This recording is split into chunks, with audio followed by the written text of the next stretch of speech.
경제학자, 가짜 경제뉴스 감별사, 가슴이 뜨거운 경제학자, 건국대 최백은 교수의 이게 경제다. 네, 경제고수만의 탁월한 식견과 통찰력으로 경제 이슈를 분석하는 이게 경제다. 최백은 건국대학교 경제학과 교수 나와 계십니다. 안녕하십니까? 예, 안녕하세요. 그 교수님은 미국 경제사를 전공하셨기 때문에 예. 오늘 마침 또 예.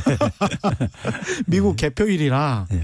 하이든님이 그러셨어요. 우편 투표까지 오늘 전부 다 개봉하냐 뭐 이렇게 물어보셨는데 펜실베니아 주의 지역 언론에 가서 제가 확인을 해보니까 금요일까지는 기다려야 되는 걸로 그렇게 나와 있더라고요. 그래서 우편 투표는 상당히 늦게 펜실베니아 주는 개봉을 하기 때문에 지금 우편 투표로 나오는 거를 보면은 좀 많게는 8대2 정도가 바이든이 우세해요. 그래서 펜실베니아 주 같은 경우는 90만 표가 지금 우편 투표인데 그걸 전혀 까지를 않았어요. 그런 상황에서 지금 펜실베니아 주가 트럼프가 우세한 걸로 나오기 때문에 이게 지금 어떻게 될지 전혀 예측이 좀 불가능한 지금 상황으로 전개가 되고 있습니다. 근데 미국 투표가 이렇게 진행되고 있는 이 상황은 또 미국 경제사를 공부하신 입장에서는 어떻게 지금 보고 계시는지. 저는 미국의 시대가 저는 2000년 이후에요. 예. 저물고 있다고 이렇게 표현을 하고 있거든요. 예. 그러니까 이제 우리가 이제 이번에 코로나 재난 사태 겪으면서 예. 미국의 민낯을 좀 봤잖아요. 예. 예? 세계 최고의 의료기술 갖고 있는 나라의 모습이라고는 상상할 수 없는 우리가 이렇게 민낯을 보고 있잖아요. 예. 그렇죠? 그 얘기는 뭐냐면은 미국이 우리가 전통적인 사고로 하면 굉장히 어쨌든 간에 이 거인이죠. 거인. 예.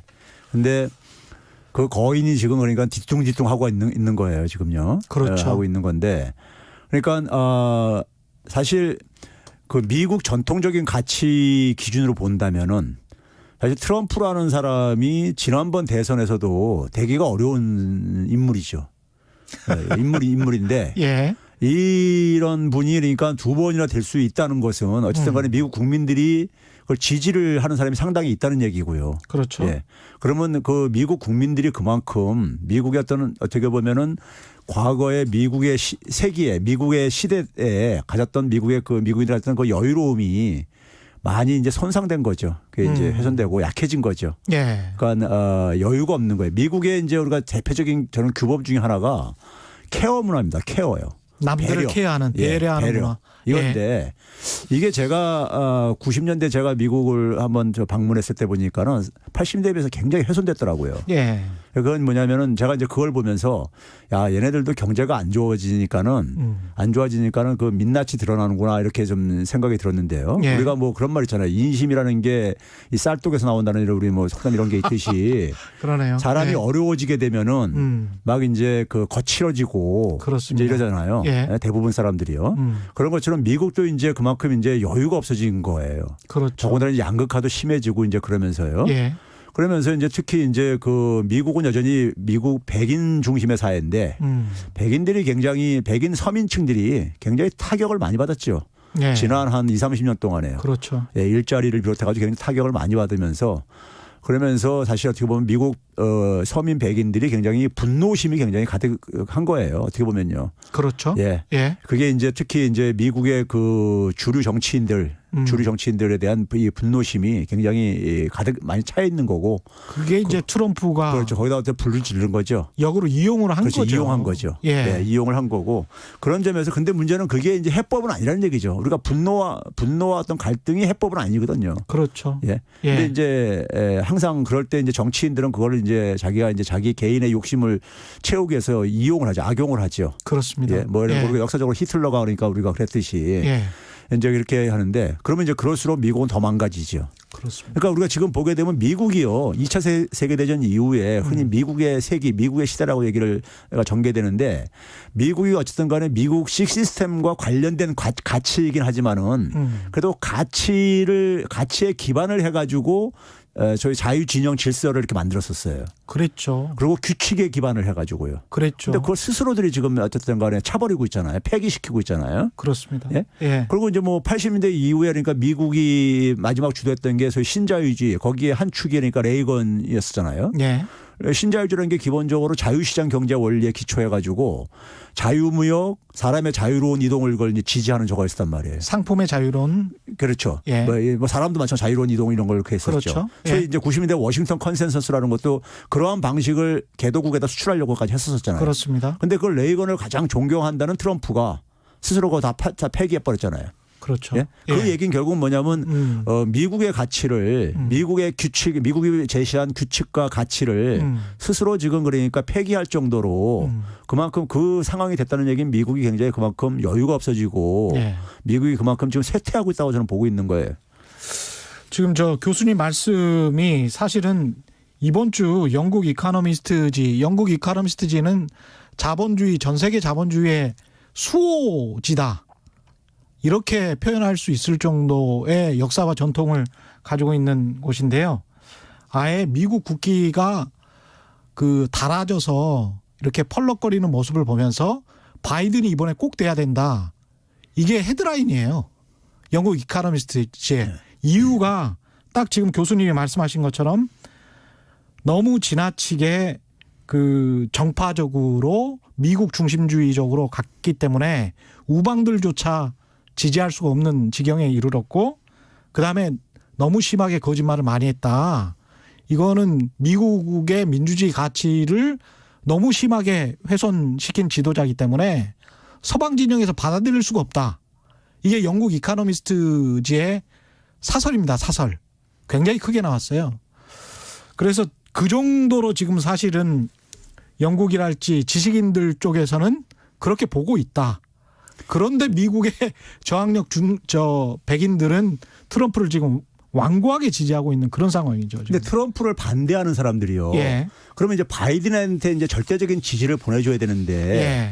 바이든이 이제 그러한 이제 그 역할을 못 하고 있는 거죠. 예. 매력이 없죠. 그러니까 바이든이 집권한다고 해가지고 예.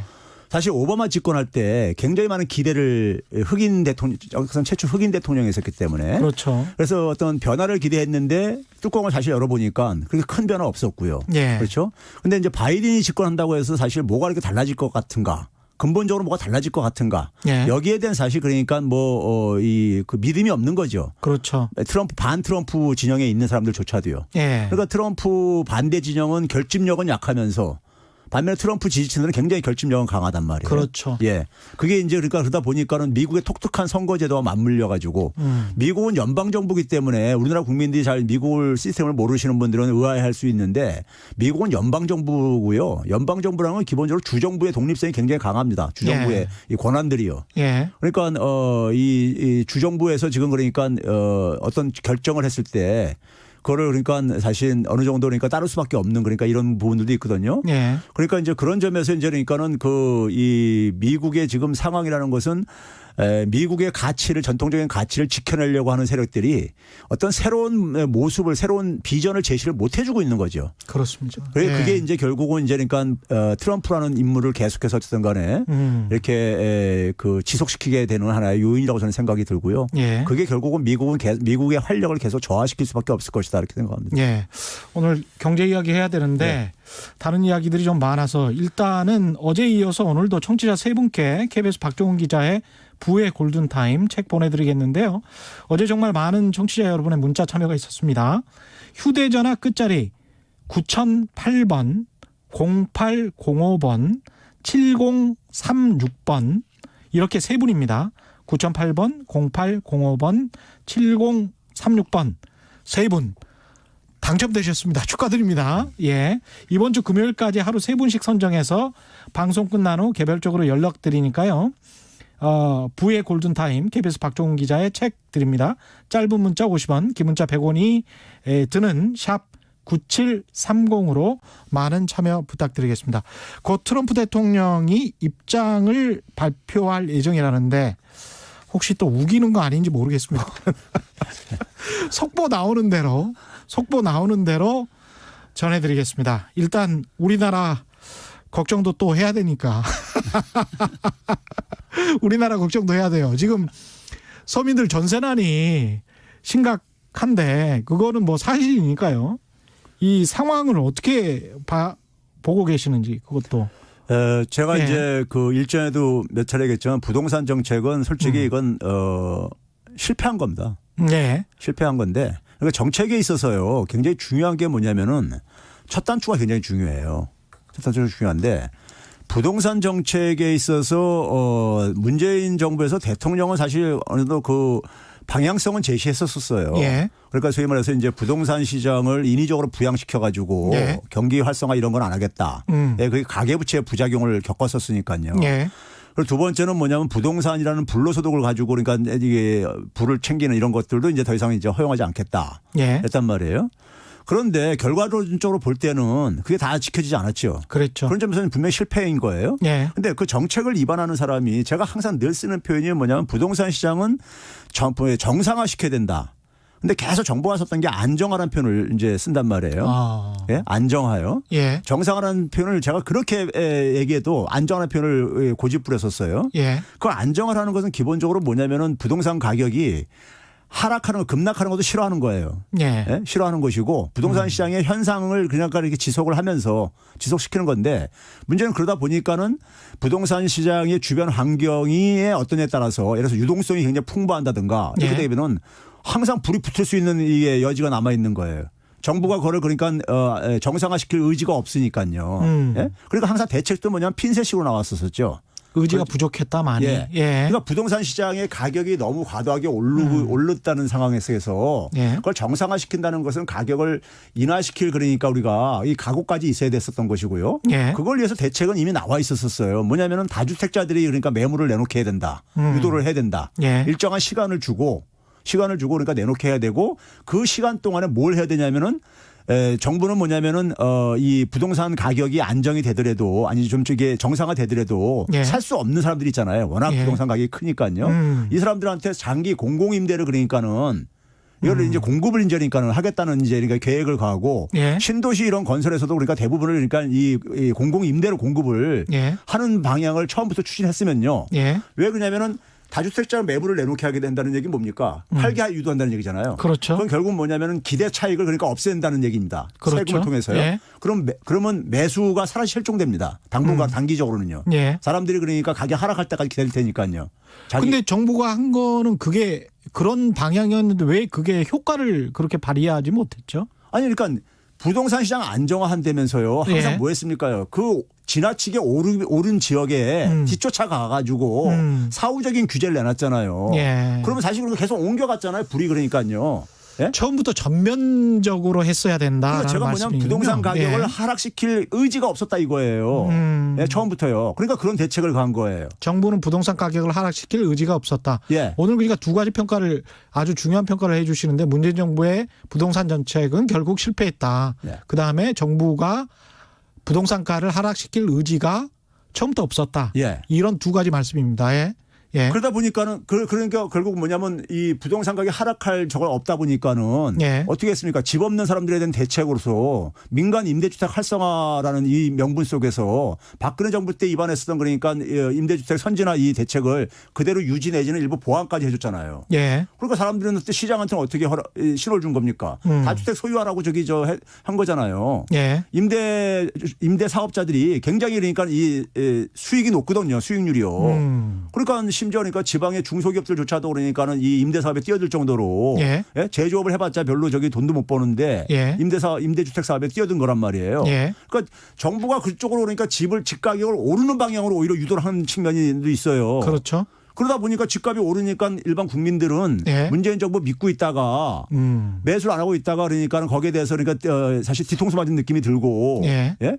그리고 이제 그러니까 불만이 자꾸만 쌓여지면서 예. 그래서 올해 들어와 가지고 그게 이제 폭발할 지경까지 된 거죠. 그렇죠. 불신이요. 정책에 대한 불신이요. 예. 그러면서 뒤늦게 이제 쫓겨 가지고 뒤늦게 6월 달 7월 달에 그러니까 좀 이제 이 투기 수요 억제 대책이라든가 임대 사업자들에 대해서 예. 대책이 나오기 시작한 거잖아요. 예. 그러니까 이게 벌써 뭡니까요? 3년이라는 시간이 벌써 지나가는 이후에 그런 대책이 이제 그러니까 나온 거예요. 그러니까요. 예. 나온 상황 속에서 당분간은 어떻게 되겠습니까요? 음. 거래는 그러니까 실종될 수밖에 없고. 예. 예? 거기다가 뭐냐면 그런 상황 속에서 사람들은 그러니까 주택을 그러니까 매수하는 걸 좀 기다리는 사람도 생길 수가 있고. 예. 그럼 결국은 뭐냐면 전세 물량이 부족할 수밖에 없는 거죠. 예. 그 결과가 그런 점에 자초한 거죠. 그러니까 정책이라는 것은 정책의 목표가 예. 단순하고 명확해야 됩니다. 예? 그리고 그걸 위해서 그러니까 모든 정책 수단을 다 동원을 해야 되는 거예요. 예. 그것에 따라서 그러니까 작은 그러니까 부작용은 감내를 해야 돼요. 설득을 시켜야 되고요. 예. 예? 그런데 처음부터 그러니까 집값 하락에 대한 의지가 없었었어요. 하락에 대한 의지가 없다는 얘기는 결국 뭐냐면 시장에서는 환경만 조성되면 집값을 그러니까 올리는 방향으로 그러니까 투기세력들이 뛰어든다고요. 예. 예. 그 결과인 거예요. 그러니까 첫 단추 잘못 꼈는데 두 번 예. 그거를 정상화 안 시키고 예. 계속해서 그러니까 그걸 유지하면서 하려니까 이게 두 번째 세 번째 단추도 계속 어긋나게 되는 거죠 지금요. 지금 저 트럼프 대통령이 입장을 발표하고 있는데요. 잠깐 들어볼까요? 잠깐 들어보고 가겠습니다. 저희가 오하이오라는 위대한 주에서도 압승을 할 수 있었고 텍사스에서도 저희가 이길 수 있었습니다. 텍사스에서 이겼는데요. 70만 표 이상의 차이가 났습니다. 이 표 중에서는 개표가 되지 않은 표들도 있었고 조지아도 저희가 승리를 확신할 수 있는 것 같습니다. 2.5% 117만 표 정도 격차가 있는데 70% 정도만 남았기 때문에 저희를 따라잡을 수 없을 것입니다. 노스 캐롤라이나도 저희가 승리가 거의 확실시 되고 있습니다. 1.4% 7만 7천 표 정도 격차가 있었는데 지금 5% 정도밖에 남지 않았습니다. 따라잡을 수 없을 것입니다. 보시다시피 또 아리조나 같은 경우에는 사실 굉장히 중요했는데요. 누군가 아리조나에서 이겼다라고 선언했는데 뭐 가능은 하겠습니다만은 가능할 수도 있겠죠. 근데 아직 개표가 되지 않아서 저희가 가져올 수 있는 표도 많다라고 생각합니다. 트럼프 주라고 뭐 많은 분들이 어떻게 부르시는지 모르겠습니다만 그렇게 부르시는 분들도 있었잖아요. 오늘 TV를 보니까 다른 후보가 이걸 가져갈 수 있는 가능성은 거의 없다라고 생각합니다.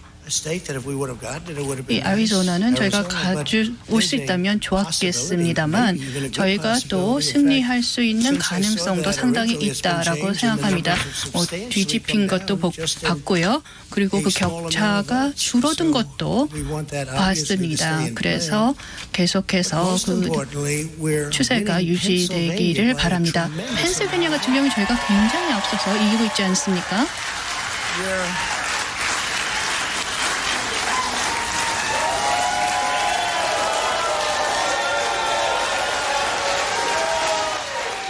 지금까지 트럼프 대통령 입장 발표를 1TV로 들어봤는데요.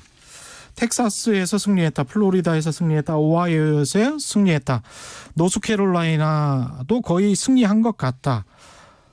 까지는 트럼프 대통령의 말씀이 맞아요. 이거는 AP의 지금 보도하고도 거의 일치하고 있고요. 근데 아리조나나 조지아는 아직 미정인 상황입니다. 근데 그걸 승리할 것 같다라고 지금 이야기를 하고 있는 거고 일종의 이제 여론몰이로 보이는 것 같고 지금까지는 다행히도 전국적으로 내가 다 승리했다 이 말은 나오지 않았습니다. 그리고 펜실베니아에서 이제 매우 큰 차이로 앞서고 있다 이 정도까지만 말했기 때문에 우려했던 것처럼 전국적으로 내가 확실히 승리했다 그래서 승리 선언을 한 것 같지는 않고요. 그런 의미에서는 굉장히 좀 다행입니다. 예, 다행입니다. 예. 일단은 네, 그렇고요. 계속 소식이 들어오면 전해드리겠습니다. 관련해서 보유세 논란, 재산세 1가구, 그다음에 중저가 아파트 같은 경우는 조금 깎아주겠다. 이런 식으로 이제 가고 있고, 그다음에 주식 양도세도 현행 수준을 유지하겠다. 이런 식으로 이제 가고 있습니다. 여기에 관한 이제 평가도 좀 해주셔야 될 것 같은데요. 먼저 그 재산세 문제는요. 예. 재산세 문제는 이것도 제가 오늘 얘기할 수 있는 주제들이 다 이게 사회적으로 이렇게 많은 논란이 있는 거는요. 예. 논란이 있는 건 제가 아까 표현했듯이 첫 단추 다 잘못 꼈을 때 이렇게 생기는 문제들입니다. 예. 생기는 문제들인데 지금 우리가 공시가격 현실화율이라는 것은 어느 정도 사회적인 합의가 이루어진 부분이에요, 사실은요. 예. 그리고 이번에 제시한 안도 상당히 느립니다. 2030년 10년까지 그러니까 10년간에 걸쳐서 지금 이렇게 이것도 진행하겠다는 거잖아요, 지금요. 그렇죠. 2030년까지 하겠다는 거죠. 10년까지 그러니까 예. 90%까지 끌어올리겠다는 거 아니에요. 예. 그러니까 지금 이제 우리가 공동주택 공시가로 9억이면 한 10억 내지 13억 되는 거 아니에요? 10억 정도 되겠죠. 예. 그게 예. 이제 그러니까 한 68% 정도뿐이 안 된단 말이에요. 예. 현실화율이요, 그러니까요. 예. 그렇죠. 그거 그러니까 너무 사실 이 조세의 어떤 형평성 문제를 그럴 때 조세 정의를 얘기할 때 사실은 이게 이제 문제가 있다 보니까 그리고 또 하나는 뭐냐면은 우리나라 어쨌든 간 재산세나 보유세가 국제적으로 낮잖아요. 예. 낮고 그다음에 그러다 보니까는 주택에 대한 투기도 굉장히 심해질 수밖에 없는 것이고 그렇죠. 그래서 이거는 이제 우리가 그 현실화율을 그러니까 우리가 이렇게 좀 더 저는 오히려 더 빨리 해야 된다고 생각이 들고요. 예. 드는데 문제는 그 상황 속에서 어쨌든 간에 일반 주택 소유자들 입장 속에서는 특히 서민들 같은 경우는 예. 아무래도 뭐 세금 내니까 좋아할 사람 없죠. 그렇죠. 집값도 오르게 되면은 뭐 이 공시가격 현실화 안 시켜도 세금을 오르니까요. 예. 그런데 요즘같이 경제적으로 어려운 상황 속에서 좋아할 리는 없죠. 없는데 문제는 뭐냐면요. 이 문제를 어떻게 저는 결합시켰으면 좋겠냐면은 재산세라든가 보유세는 강화를 해야 돼요. 예. 그러면 그 세수 증대에 따라서 세금이 그러니까 재산이 있는 사람이 세금을 더 많이 내게 되면은 재산이 없는 사람하고의 사이에는 형평성은 강화되는 거잖아요. 예. 그렇죠? 그 대신 뭐냐면 세금을 내는 부담이 만약에 증가하게 된다면은 그 세금 거둔 거를 예. 대다수 국민들한테 혜택을 돌려주자 이거예요. 예?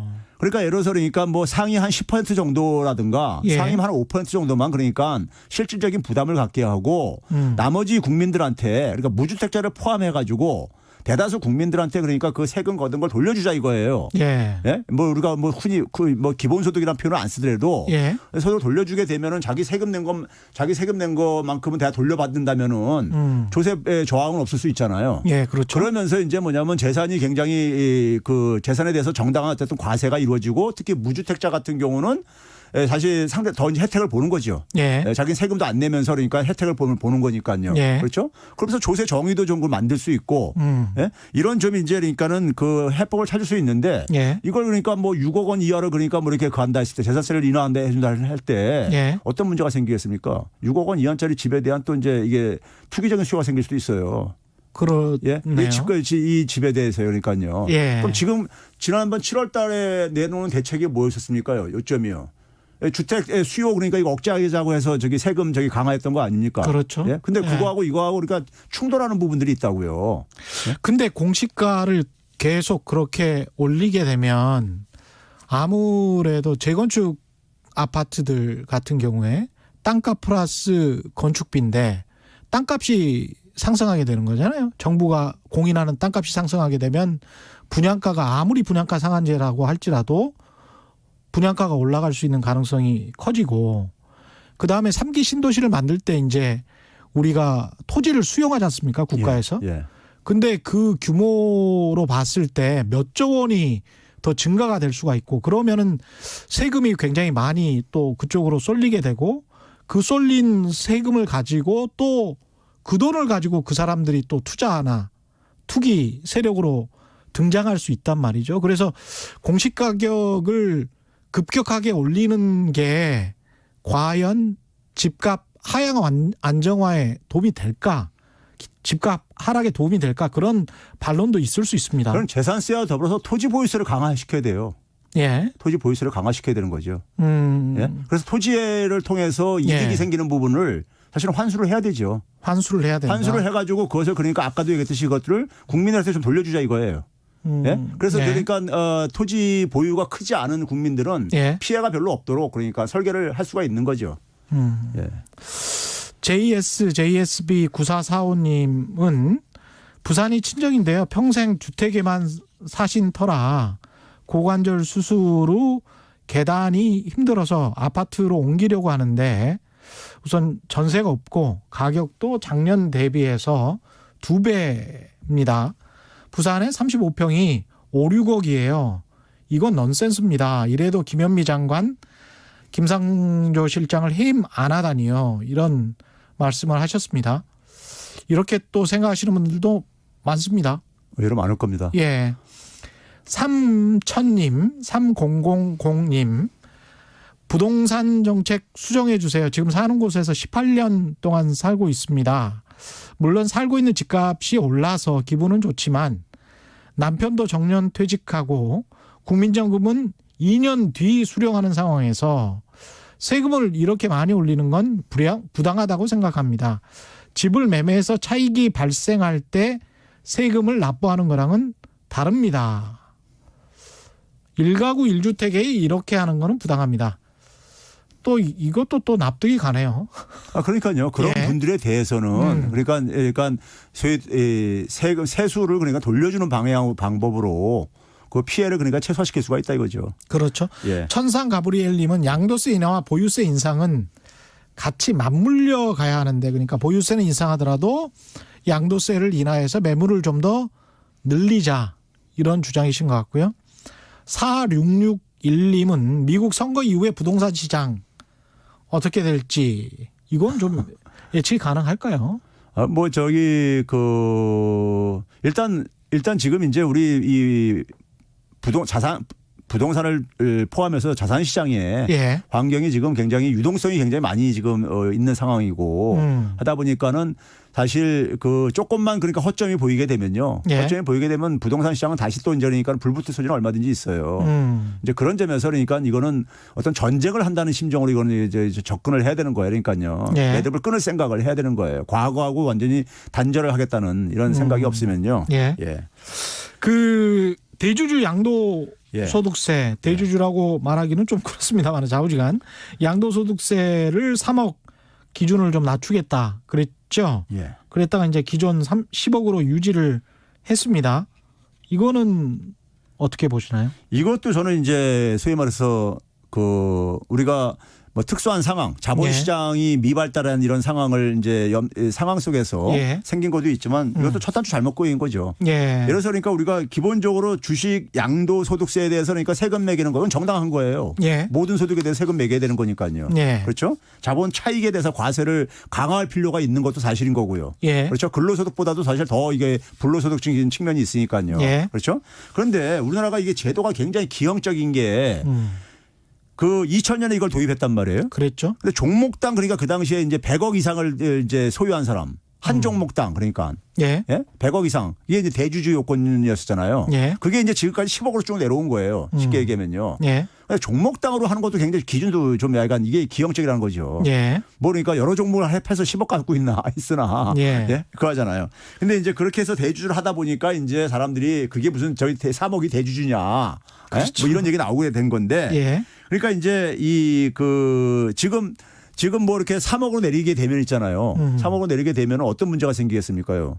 3억 정도 투자하는 사람들 많이 있을 수 있잖아요. 예. 규모가. 예. 근데 뭐 과세 회피할 수도 있어요. 이게 보게 되면 12월 마지막 거래일 기준이잖아요. 예. 마지막 거래일 때 주식 잔고액이 얼마나 되냐. 이게 기준이라고요. 그게 3억 넘으면 이제 간다는 얘기잖아요. 그렇죠. 그렇죠. 그리고 그때 예. 잠깐 그러니까 일부 한 1,000만 원 정도 팔아쳤다가 그렇죠. 1월 달에 다시 매수해가지고 다 팔 필요는 없고요. 그러니까요. 예. 1월 달에 다시 예. 매수해가지고 3억 이하로 좀 조정했다가 그러면 그럼 과세도 회피할 수 있는 거 아닙니까? 그렇죠. 왔다 갔다 할 수 예. 있죠. 그러니까 예. 그렇게 가지 말고 저는 오히려 있잖아요. 문재인 정부가 출범할 때 자본 차익에 대해서 과세를 좀 형평성상 과세를 강화하려고 했었으면은 예. 오히려 그 당시 2017년대 출범할 때 예. 자본 차익 과세 강화를 로드맵을 예. 정상화시키는 걸 발표를 했어야 되는 거예요. 예? 모든 자본 차익, 주식 양도 차익에 대해서 예. 세금을 매기겠다. 그 대신 그래서 준비 기간으로서 1, 2년을 주고 예? 한 다음에 그래서 그다음에 모든 주식에 투자해가지고 발생한 양도 차익에 대해서 당연히 과세하고. 예, 과세로 하는 방향으로요. 예. 이 지금 말씀은 이해운 전 의원의 의견하고 똑같아요. 그러니까 그렇습니까? 이게 지금 상식적인 이야기를 하시는 것 같아요. 그 저는 부분에 거기다가 관해서는. 뭐냐면 예. 이것도 종합소득으로 하셔야 돼요. 예. 예, 이거 분류과세 하지 마시고. 예. 예. 그렇습니다. 예. 일단은 뭐 그 부분에 관해서는 이견이 별로 없는 것 같은데 홍남기 부총리는 기획재정부가 이 3억으로 내리겠다는 안을 추진을 했다가 여당이 반대를 해서 이렇게 된 거니 책임지고 사직서를 제출하겠다. 네. 이렇게 이야기를 했어요. 근데 일단 뭐 청와대는 반려를 한 것 같고 이거는 어떻게 보시나요? 그 얘기 하기 전에요. 예. 이거 시행도 그러니까 2023년부터 시행하겠다는 거 아니에요? 그렇죠. 예. 예. 문재인 정부 끝나고 난 이후에요. 그렇습니다. 그렇죠? 예. 그러느니 오히려 지금 내년이 2021년 그다음에 2020년이 있잖아요. 그렇죠. 오히려 2022년부터 예. 지금 그러니까 제가 얘기했듯이 주식 양도소득세 전면 도입을 2022년부터 하겠다. 예. 준비를 해가지고. 예. 예? 그래가지고 내년 1년을 그러니까 유예기한을 이렇게 설정한 다음에 예? 한 다음에 오히려 그렇게 하는 것이 뒤늦게나마 첫 단추를 제대로 끼는 것이 예. 저는 바람직하다고 보는 거죠. 2023년에 정권 바뀐 다음에 그걸 현 정부가 그것도 이제 그 아니야 이거예요. 새 정부한테 또 넘기는 게 그렇죠. 될 수가 있고 그때 가서 또 어떻게 될지 또 모르는 거 아니에요? 예. 예. 그리고 이제 홍남기 부총리가 뭐 사임 의사를 밝혔다 뭐 이런 얘기 나오는 것에 대해서 예. 저는 하여간 모르겠습니다. 저기 이 문재인 정부에서 몇몇 힘 있는 부서상들이 예. 자기가 가지고 있는 권한, 그 부서가 가지고 있는 권한이죠. 그 부서가 기재부면 기재부의 이제 그러니까 가지고 있는 권한이라든가 검찰이면 검찰이 가지고 있는 권한이요. 예. 이게 사실 국민이 준 권한이란 말이에요. 근데 그 권한을 테크노크라트들이 예. 자기 권한이라고 생각하는 것 같아. 개인의 권한이라고. 예. 예?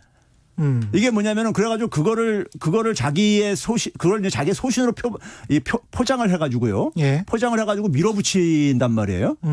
밀어붙이는데 만약에 그게 만약에 잘못된 것이라면은 그 피해를 보여서 본인이 책임질 거예요? 국민들한테 배상할 거냐고요. 그건 아니잖아요. 그거는 정책에 대해서 그러니까 예. 또 이제 책임을 회피하잖아요. 예. 그렇죠? 그러면 우리가 그래서 본인의 그러니까 가지고 있는 것을 소신이라고 이것을 포장하면 안 되는 거예요. 예. 이거는 결국 뭐냐면은 여러 곳에서 검증을 받아야 되는 겁니다. 당연히요. 예. 근데 이걸 소신이라고 해가지고 그러니까 무대포로 그냥 이렇게 밀어붙이고 예? 안 들어주면 나 그만둔다. 예. 이거는 제가 볼 때 이거는 공직자 테크노크라트의 관료들의 자세가 아니에요. 기본적으로요. 이건 그러니까 결국 뭐냐면 자기는 할 만큼 했으니까 제가 볼 때는 예. 할 만큼 했는데 그러니까 자기 소신 지키다가 소위 요새 뭐 검찰총장이 하듯이 하다가 나 그러니까 자르려면 잘라라. 예? 그러면 이제 거기서 그러니까 자기 그러니까 뭐 저기 멋있게 저기서 퇴장하는 모습 보이고 싶다는 저는 이런 욕망처럼뿐이 안 보여요. 이건 그냥 무책임한 것이죠. 자기가 갖고 있는 소신이 적어도 그러니까 국민들한테 대다수한테 도움이 된다는 걸 뭘로 그렇게 그걸 자신이 하는 거냐고요. 예. 예? 그리고 더군다나 뭐냐면은 정책이라는 것은 여러 우리가 그 의견을 들어가지고 거기에 그러니까 그래서 반대 지적하는 것들에 대해서도 수렴을 해야 되는 것이고 예. 그래야 되는 거죠. 근데 예. 자기 개인이 그러니까 가지고 있는 생각을 절대시한다는 것만큼 위험한 건 저는 없다고 보고요. 그런 점에서 그거를 자기 직책을 걸어가지고 소위 말해서 그걸 관철시키겠다는 이런 태도는 제가 볼 때는 이건 공직자의 태도가 아닙니다. 예.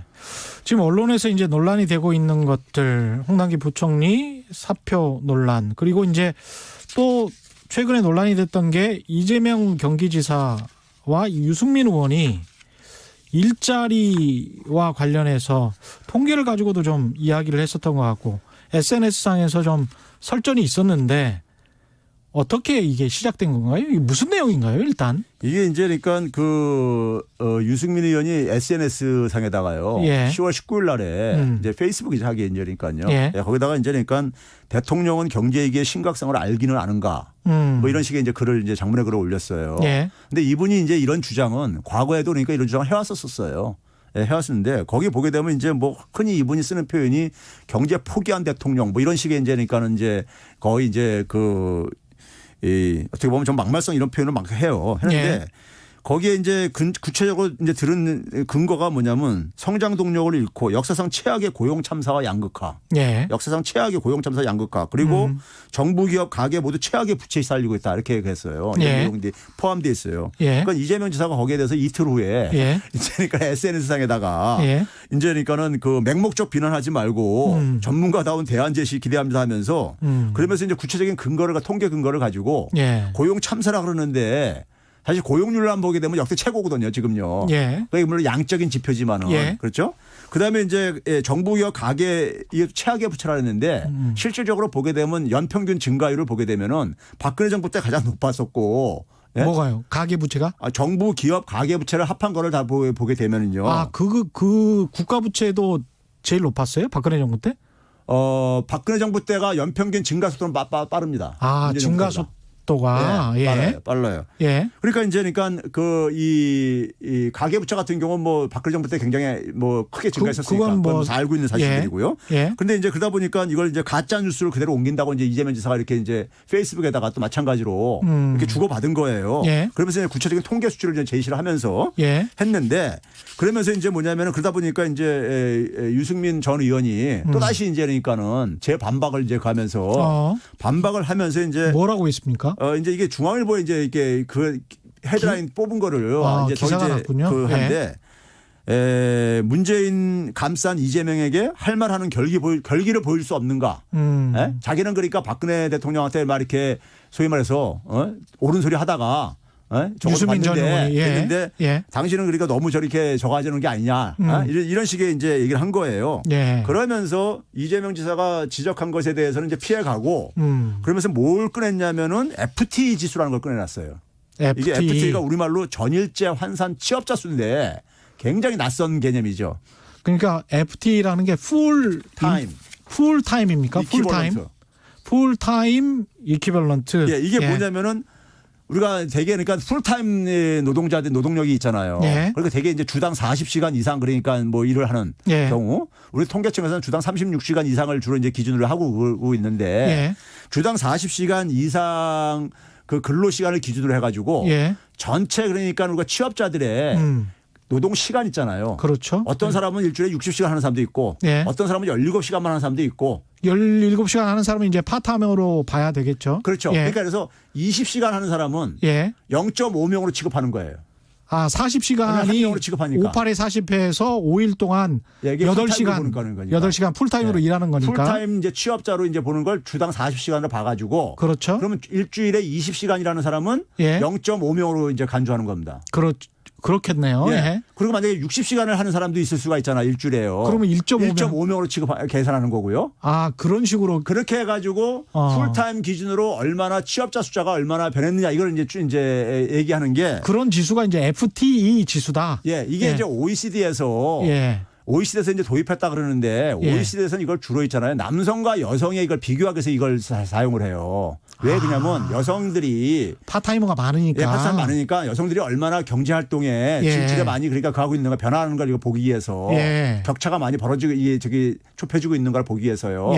근데 어쨌든 간에 그걸로 했을 때 2016년과 19년 사이에 박근혜 정부 말기 때하고 19년 사이에 한 112만 명이라니까 줄어들었다.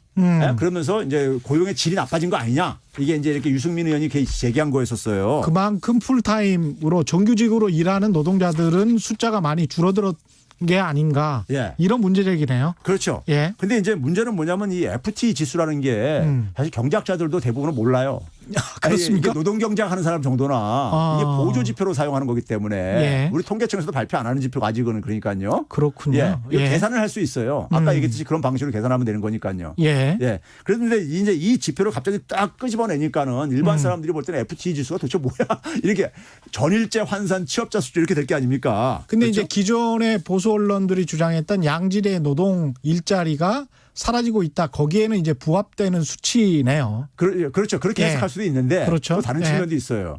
이게 뭐냐면은 그래서 이제 여기에 이제 이재명 지사가 더 이상 이제 반박을 안 했어요. 이재명 지사가 제가 반박 안 한 이유는 이제 가만히 생각해 보니까 괜히 주고받고 핑퐁 해봤자 저희 유승민 전 의원만 좋은 일 시켜주는 것 같은 생각이 드니까 그런 것 같은데 그래서 제가 이제 이거를 이제 그러니까 좀 들여다봤어요. 들여다봤는데 기본적으로 2016년과 19년 사이에요. 인구 구조가 급격하게 변합니다. 제가 간헐적으로 얘기를 했었는데 문재인 정부가 2017년 5월 달에 집권하잖아요. 취임하잖아요. 근데 6월 달부터 경제활동 인구라고 있죠. 15세에서 64세. 이 인구가 줄어들기 시작해요. 그때 묘하게. 참 공교롭네요. 그러니까 이제 그럼 2016년과 19년 사이에요. 60세 이상은 164만 명이 증가했습니다. 60세 이상이? 반면에 16년부터 19년 동안? 반면에 15세에서 49세 그러니까 50세 미만은 한 90만 명 이상이 감소를 해요. 아이고야. 우리 인구 구조가 지금 이렇게 변하고 있잖아요. 출산 이런 것 때문에요. 그렇죠? 그러면은 그거를 이제 그러니까 우리가 취업자 숫자가 그러니까는 50세 미만은 줄어들 수밖에 없는 거예요. 그러니까요. 예. 인구가 줄어드니까요. 그렇죠. 그렇죠? 퇴직을 하는 거니까. 그렇죠. 예. 그래서 이제 인구별로 인구별로 해가지고 40시간 이상 취업자 숫자를 제가 이렇게 추계를 해봤어요. 내봤더니만은 이 50세 미만에서는 한 그러니까 이 감소 폭이 감소가 이제 그러니까 몇백 명이 감소할 게 아닙니까? 예. 그다음에 50세 이상은 주로 인구가 증가하니까 거기서 40세 이상 취업자가 또 증가해요 거기는요. 예.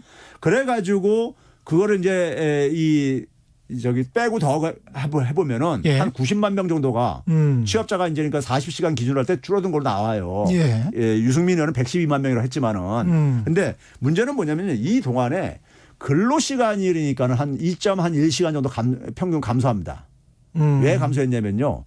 우리가 이 주당 근로 시간 계산하는 게 잠깐만요. 그러니까 인구가 60세 이상이 급격하게 늘었고 예. 오히려 또 15세부터 49세까지는 한 감소했고요. 100만 명 정도가 감소를 예. 했고 그렇게 되다 보니까 풀타임으로 일하는 정규직 노동자들의 숫자는 상당히 줄어들 수밖에 없는 인구가 상황이고. 줄어든 데서 풀타임이 줄어들고요. 예. 인구가 는 데서는 60세 이상에도 늘었어요. 그러네요. 근데 예. 그분들은 이제 일을 하면은 대개는 파타임으로 그렇죠. 일을 할 가능성이 높고. 그렇죠. 반면에 30대 40대는 풀타임으로 일할 가능성이 높은 사람들이잖아요. 그러네요. 예. 근데 인구가 절대로 줄다 보니까 줄은 거예요. 예. 그런 요인 하나. 예, 그다음에 그런 이제 요인 하나 구조적이고. 하고. 예. 그다음에 두 번째는 그다음에는 뭐냐면 노동 시간이 예. 이제 그러니까 한 2.1시간 정도 감소해요. 예. 왜 감소하냐면은 우리 근로 시간 단축 때문에 논쟁하다가 그게 이제 합의가 잘 안 되고 그러니까는 여야 간에 예. 합의가 안 되면서 어떤 일이 있었냐면요. 2016년 같은 경우는 그러니까 주당 근로 시간을 국회 한노위에서 2014년에 예. 일주를 뭐냐면 휴일을 제외한 5일로 이렇게 해석을 했어요. 행정 해석을 했었어요. 예. 일주일에 5일이다. 일주일에. 그러면 뭐냐면은 주말도 그러니까 일 시킬 수 있는 그거는 포함 안 시키는 거죠. 그러니까요. 그래서 더 시킬 수가 있는 거죠. 예. 근데 2018년도에 이거를 환노위에서 마찬가지로 이걸 예. 변경을 해요. 일주일은 7일이다. 아. 7일 기준으로 이제 40시간 이렇게 해석해야 된다. 그러면 예. 이제 그 이상 시키는 건 초과 근무, 초과 수당 이렇게 줘야 되는 거잖아요. 그렇게 되는군요. 예. 그래가지고 근로 시간이 줄어든 거예요. 그러면 우리가 40시간 이상 취업자들의 제가 지금 얘기한 건 40시간 이상 일을 하는 사람들의 근로 시간이 줄어든 거예요. 2.1시간 정도. 그러니까 아까 그 말씀하신 것처럼 주 60시간이면 이게 정규직 노동자인데 1.5명으로 계산이 되네요. FT에서는. 예, 그렇죠. 근데 60시간으로 일하는 그렇게 과도하게 일하는 사람들이 오히려 줄어들 가능성이 높아졌군요. 2018년도 그렇죠. 이후부터는. 그렇죠. 그렇게 행정 해석을 바꾸면서 그렇게 되다 보니 FTE의 그 숫자가 줄어들 수밖에 없죠. 숫자가 줄어들겠네. 그렇죠. 인구 구성도 그렇고 예. 18년 이후에 그런 해석 때문에도 그렇고. 예. 그러니까 우리나라가 이제 근로시간 장시간으로 악명이 높은 나라 중에 하나잖아요. 예. 그러니까 그 40시간 이상 취업자들이 그러니까 막 일주일에 60시간 이상 일하는 사람들이 예. 좀 줄어드는 건 그건 바람직한 거잖아요. 어떻게 보면요. 그렇죠. 근데 예. 그거 줄어든 것이 근데 풀타임 취업자가 줄어든 걸로 이게 해석이 돼버리는 거예요. 그러니까요. 이거는 자세히 들여다보지 않으면 그렇죠. 다 속겠는데. 그러니까 첫째니까 그러니까 그런 거예요. 이 예. FT 지수를 예. 우리나라에서 좀 공식적으로 사용하지 않는 거를 끄집어내 가지고 그러니까는 이제 이 지사하고 어쨌든 간에 주고받는 과정 속에서 갑자기 글로 이제 새버린 거예요. FT 지수라는 걸로. 예. 그러니까 이제 이거는 그러니까 일반 사람들은 이게 제가 이해하기도 힘들고 예. 이게 무슨 말인지 그리고 뭐 숫자를 가지고 몇백만 명이 줄어들었다는데 예. 그런가 보다 할 게 아닙니까? 그러니까 결국은 이 FTE 지수를 가지고 예. 정규직 노동자의 숫자나 양질의 노동의 일자리가 줄어들었다라고 확언하기는 힘들다. 교수님 그렇죠. 말씀은 그런 말씀이네요. 실제 수치상 예. 계산해 보면은 인구 구조하고 예. 취업 시간 감소 때문에 근로 시간 감소 때문에로 나와요. 다 예. 설명이 되어져요. 예. 또 하나는 뭐냐면은 OECD 국가들도요. 이게 그러니까 감소세를 보여요. 왜 그렇습니까? 프랑스 근로 시간 줄였잖아요. 계속요 이렇게. 그렇죠. 그렇죠. 예. 그리고 당연히 풀타임 취업자 40시간 기준하면 줄어들 수밖에 없죠. 그러니까요. 그렇죠. 프랑스 36시간이니까요. 그래서 OECD 평균을 보게 되면 2000년에 남성 노동력 기준으로 79.4% 76.1%로 한 3.3%포인트가 떨어져요. 그런 노동 시간이 줄어드는 거는 또 당연한 그렇죠. 역사적인 추세다. 예. 예. 한국도 떨어져요. 음. 그러니까 노무현 정부에서 이명박 정부 넘어오고 이명박 정부 박근혜 정부에서 계속 떨어져 왔었어요. 그 이명박 정부 때도 예. FT가 계속 떨어져 왔었던 거군요. 예, 이명박 정부 말 때 89%였었는데 남성 예. 노동력 기준으로요. 박근혜 정부 말 때는 87.1% 떨어졌었어요. 이게 문재인 정부에서 84.2%를 줄어든 거예요. 어떻게 보면은 이제 선진국으로 되어가고 있는 과정 속에서 노동 시간이 점차 줄어드는 그런 의미로도 해석이 되는데. 그렇죠. 거기다 우리나라 이제 인구 구조까지 묘하게 이제 문재인 정부에서 바뀐 게 또 거기 예. 더해진 거고요. 이거는 뭐 확정적으로 말할 수는 없을 것 같고 한 1분 정도밖에 안 남았는데 그 미국이 바이든이 되든 트럼프가 되든 미국 경제나 세계 경제는 어떻게 될 것 같은지 그 말씀을 잠깐만 좀 해 주십시오. 예. 저는 그 바이든이 되든 이 트럼프가 되든 간에요. 예. 미국 경제를 근본적으로 되돌리기에는 너무 늦었다고 보고요. 되돌리기에는 늦었다. 네, 늦었다고 보고요. 그러니까 예. 소위 말해서 지금 이제 이 불평등이라든가 예. 이게 굉장히 심해졌는데 금융위기 이후에도 예. 예?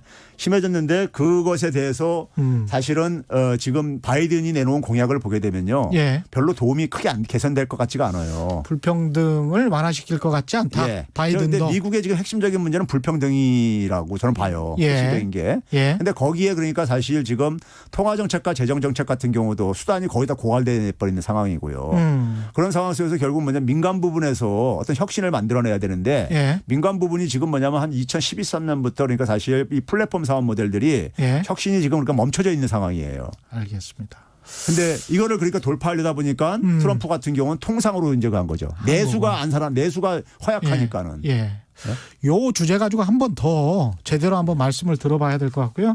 오늘 말씀 감사합니다. 지금까지 최백은 건국대학교 경제학과 교수와 함께했습니다. 고맙습니다. 네, 감사합니다. 예, 최경련의 경제쇼 여기까지입니다. 저는 KBS 최경련 기자였고요. 내일 4시 5분에 다시 찾아뵙겠습니다. 지금까지 세상에 이익이 되는 방송 최경련의 경제쇼였습니다. 고맙습니다.